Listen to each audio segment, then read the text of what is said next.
Baik, Assalamualaikum warahmatullahi wabarakatuh. Kembali lagi bersama saya WB Billy.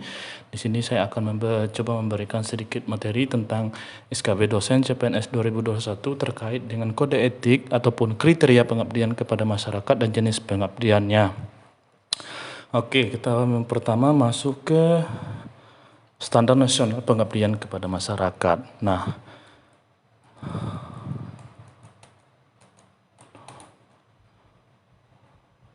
Standar nasional pengabdian kepada masyarakat. Standar hasil pengabdian kepada masyarakat merupakan kriteria minimal hasil pengabdian kepada masyarakat dalam menerapkan, mengamalkan, dan membudayakan ilmu pengetahuan dan teknologi guna memajukan kesejahteraan umum dan mencerdaskan kehidupan bangsa.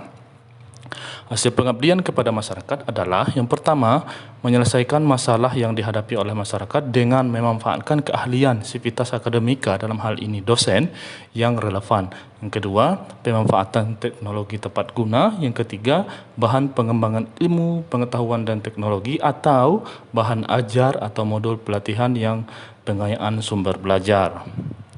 Selanjutnya, standar isi pengabdian kepada masyarakat. Standar isi pengabdian kepada masyarakat merupakan kriteria minimal tentang pendalaman dan kulasan materi pengabdian kepada masyarakat.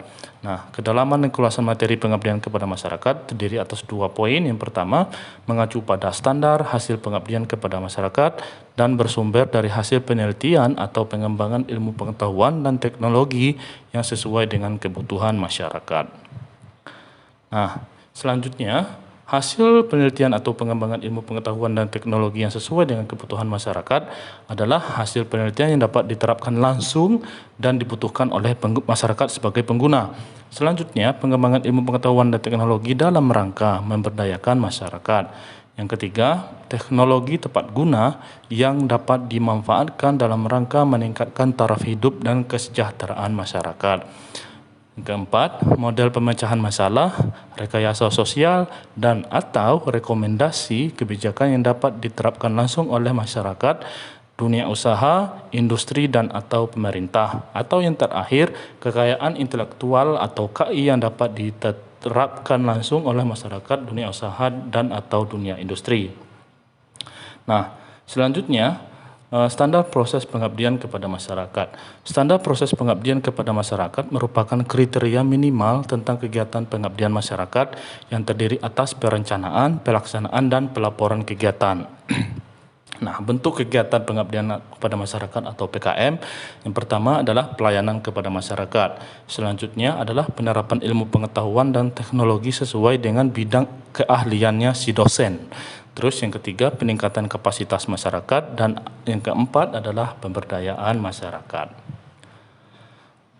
Kegiatan pengabdian masyarakat. Kegiatannya adalah wajib mempertimbangkan standar ilmu, menjamin keselamatan kerja, kesehatan, kenyamanan, serta keamanan pelaksana, masyarakat, serta lingkungan. Yang dilakukan oleh mahasiswa sebagai salah satu dari bentuk pembelajaran harus mengarahkan pada terpenuhinya capaian pembelajaran atau CP lulusan serta memenuhi ketentuan dan peraturan di perguruan tinggi.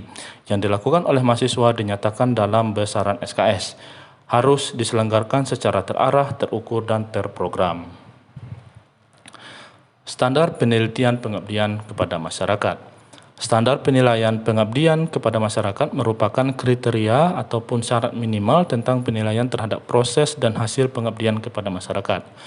Prinsip penilaian proses dan hasil pengabdian masyarakat yang pertama yaitu edukatif, yaitu merupakan penilaian yang memotivasi pelaksana agar terus meningkatkan mutu pengabdian kepada masyarakat.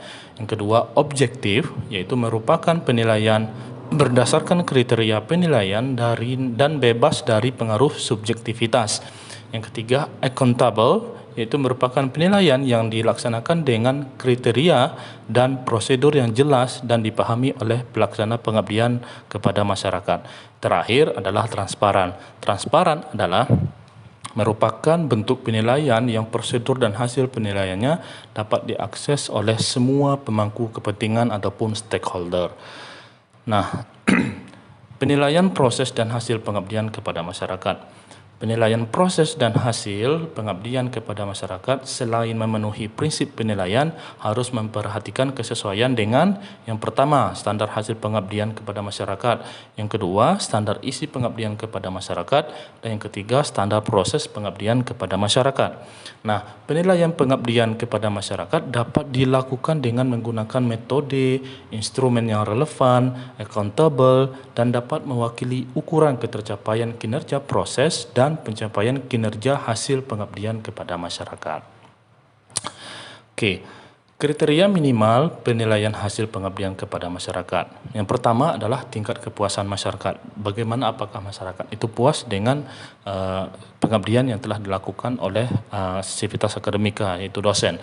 Terus terjadinya perubahan sikap, pengetahuan dan keterampilan pada masyarakat sesuai dengan sasaran program. Nah, jadi ini adalah merupakan output dari proses pengabdian yang telah dilakukan. Terus dapat dimanfaatkannya ilmu pengetahuan dan teknologi di masyarakat secara berkelanjutan, ya, artinya membekas.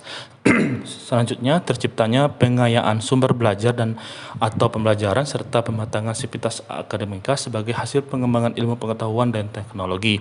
Terus teratasinya masalah sosial dan rekomendasi kebijakan yang dapat dimanfaatkan oleh pemangku kepentingan atau stakeholder. Nah, standar pelaksanaan pengabdian kepada masyarakat.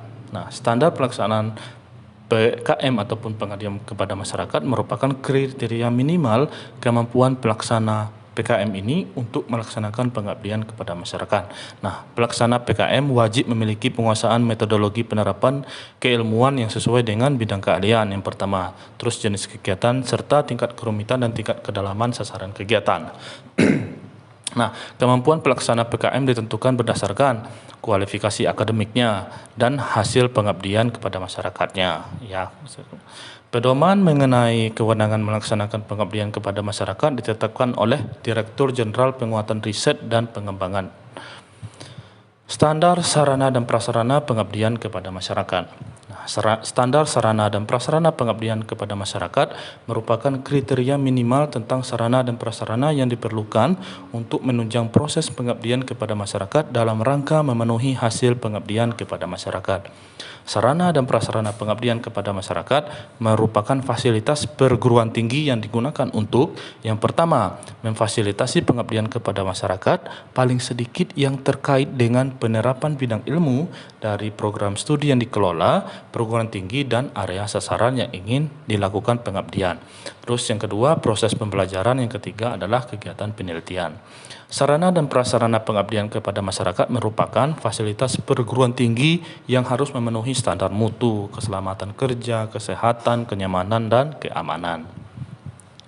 Nah, standar pengelolaan pengabdian kepada masyarakat. Standar pengelolaan pengabdian kepada masyarakat merupakan kriteria minimal tentang perencanaan, pelaksanaan, pengendalian, pemantauan, serta evaluasi dan pelaporan kegiatan pengabdian kepada masyarakat.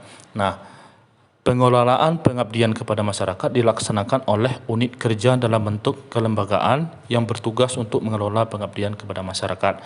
Dalam hal ini biasanya kalau di universitas biasanya ada lembaga yang namanya LPPM, yaitu Lembaga Penelitian dan Pengabdian kepada Masyarakat. Nah, kelembagaan pengelolaan PKM adalah lembaga pengabdian kepada masyarakat, lembaga penelitian dan pengabdian kepada masyarakat atau bentuk lainnya sejenis sesuai dengan kebutuhan dan ketentuan perguruan tinggi.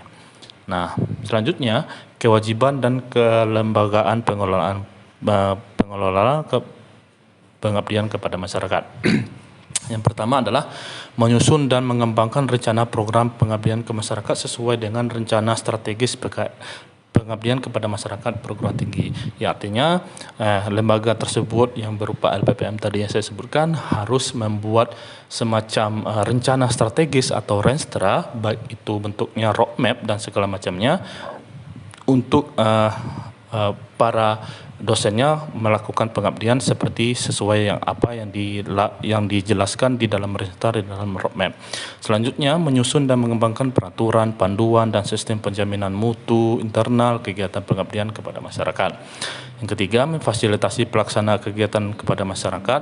Yang keempat, melaksanakan pemantauan dan evaluasi pelaksanaan PKM.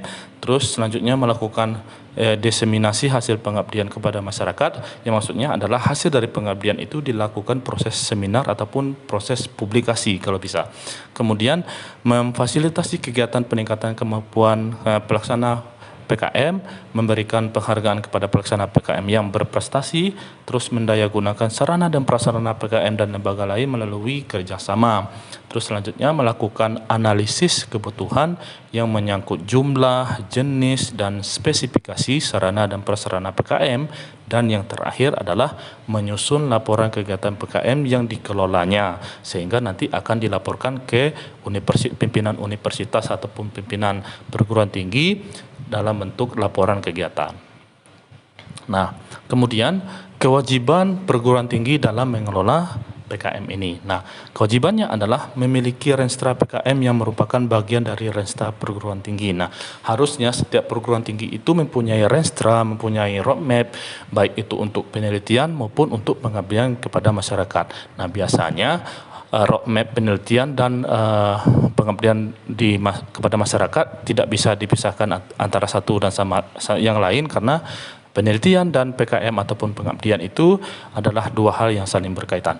Nah, yang selanjutnya menyusun kriteria dan prosedur penilaian PKM, paling sedikit menyangkut aspek hasil PKM dalam menerapkan, mengamalkan, membudayakan ilmu pengetahuan dan teknologi tepat guna untuk memajukan kesejahteraan umum serta mencerdaskan kehidupan bangsa sesuai dengan apa yang dicita-citakan oleh para pendiri bangsa kita. Selanjutnya adalah menjaga dan meningkatkan mutu pengelolaan lembaga dan fungsi PKM atau pengabdian kepada masyarakat dalam menjalankan program PKM secara berkelanjutan. Nah, melakukan pemantauan dan evaluasi terhadap lembaga atau fungsi PKM dalam melaksanakan program PKM.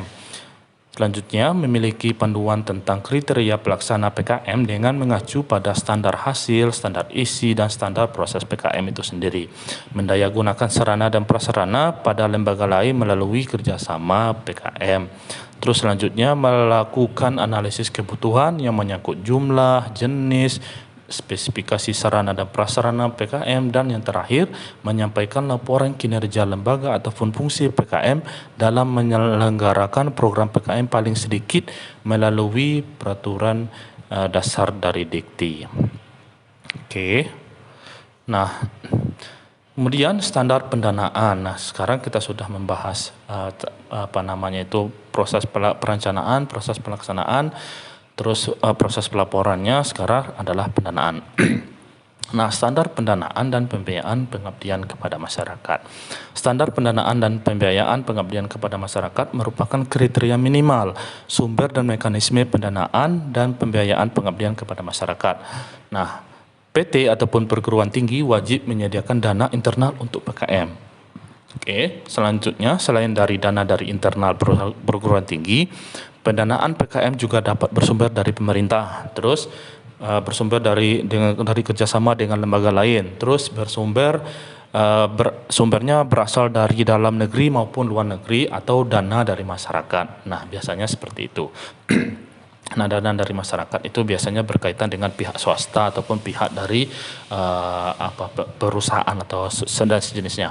Terus pendanaan PKM bagi dosen atau instruktur digunakan untuk membiayai itu perencanaan pengabdian kepada masyarakat, pelaksanaannya, terus pengendaliannya, terus pemantauannya, terus evaluasi kegiatannya, dan terakhir adalah proses pelaporan kepada masyarakat dan diseminasi hasil pengabdiannya kepada masyarakat.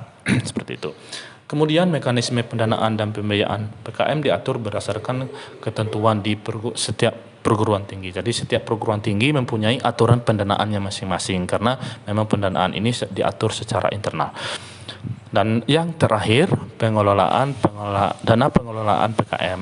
Nah, perguruan tinggi atau PT wajib menyediakan dana pengelolaan PKM yang digunakan untuk membiayai. Yang pertama, manajemen PKM yang terdiri atas seleksi proposal, pemantauan dan evaluasi, pelaporan, dan diseminasi hasil pengabdian kepada masyarakat. Selanjutnya, melakukan peningkatan kapasitas pelaksana. Jadi, pelaksana dari pengabdian masyarakat ini dalam tanda kutip adalah dosen, ya, sehingga ada perkembangan kegiatan yang dilakukan dosen untuk melakukan pengabdian kepada masyarakat. Jadi seperti itu ya teman-teman. Jadi mungkin segitu saja video kali ini. Semoga teman-teman bisa lebih dapat belajar gitu kan. Yang saya sampaikan adalah hal yang sama dengan yang terdapat di dalam peraturan Permendikbud tentang standar nasional perguruan tinggi. Baik, saya tutup dulu. Assalamualaikum warahmatullahi wabarakatuh.